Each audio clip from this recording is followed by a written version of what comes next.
શિવપુરાણ કહે છે કે એક જ ભૂલ તમારા જીવનની સુખ શાંતિ છીનવી શકે છે। આખો વિડીયો જરૂર જુઓ। ભૂલથી પણ આ 7 વૃક્ષોને ન કાપવા જોઈએ।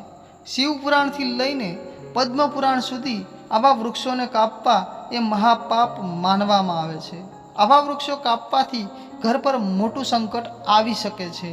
આપણા ધર્મમાં કેટલાક વૃક્ષોને ખૂબ જ પવિત્ર અને દેવ સમાન માનવામાં આવ્યા છે। આ વૃક્ષોની પૂજા પણ થાય છે અને ધાર્મિક રીતે પણ તેમનું મહત્ત્વ ઘણું વધારે છે। આ એવા વૃક્ષો છે કે જેમનો ઉલ્લેખ શિવપુરાણ, મત્સ્યપુરાણ અને પદ્મપુરાણમાં પણ જોવા મળે છે। તેમની પૂજા કરવાથી અને તેમને જળ અર્પણ કરવાથી અઢળક પુણ્ય ફળ મળે છે, જ્યારે તેમને કાપવા એ મહાપાપ માનવામાં આવે છે। વડ, જેને વટવૃક્ષ પણ કહેવામાં આવે છે, તે હિન્દુ ધર્મના પવિત્ર વૃક્ષોમાંનું એક છે। વટવૃક્ષને અમરત્વનું પ્રતીક પણ માનવામાં આવ્યું છે। આ વૃક્ષને શિવ સમાન માનવામાં આવે છે, આથી ભૂલથી પણ ક્યારેય તમારે વટવૃક્ષને કાપવું ન જોઈએ। આમળા, મત્સ્યપુરાણ અનુસાર આમળાના વૃક્ષમાં વિષ્ણુ લક્ષ્મીનો વાસ માનવામાં આવે છે। આ વૃક્ષ જેટલું ધાર્મિક દ્રષ્ટિએ મહત્વપૂર્ણ છે, તેટલું જ આયુર્વેદમાં પણ છે। આમળાના વૃક્ષને કાપવાથી તમારે પાપના ભાગીદાર બનવું પડી શકે છે અને તમારા દ્વારા કરાયેલા પુણ્યનો પણ નાશ થઈ શકે છે। લીમડો, લીમડાના વૃક્ષને માતા દુર્ગા સાથે સંબંધિત માનવામાં આવ્યું છે। ઔષધીય ગુણોથી ભરપૂર લીમડાના વૃક્ષને કાપવું પણ અશુભ માનવામાં આવે છે। લીમડાના વૃક્ષને કાપવાથી જીવનમાં દુઃખ ભોગવવા પડી શકે છે અને સાથે જ માતા દુર્ગાના ક્રોધનો સામનો પણ કરવો પડી શકે છે।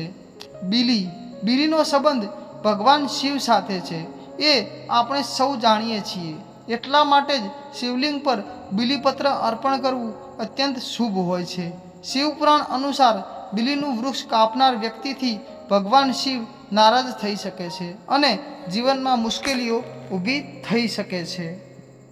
આસોપાલવ, આસોપાલવ એટલે કે શોક દૂર કરનાર।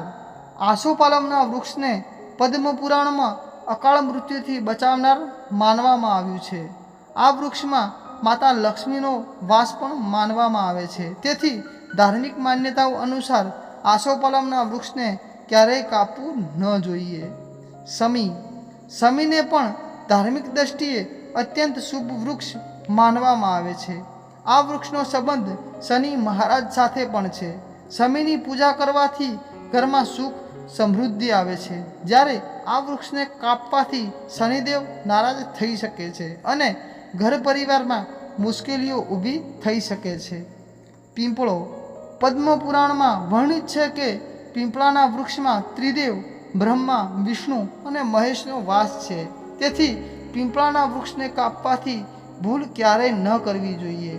આ વૃક્ષને કાપવાથી તમને પિતૃદોષ લાગી શકે છે અને જીવનમાં અવરોધો આવી શકે છે। અહીં આપવામાં આવેલી માહિતી ધાર્મિક આસ્થા અને લોકમાન્યતાઓ પર આધારિત છે। આ કોઈ વૈજ્ઞાનિક પ્રમાણ નથી।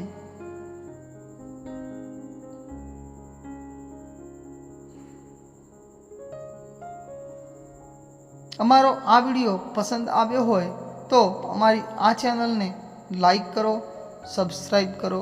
આભાર।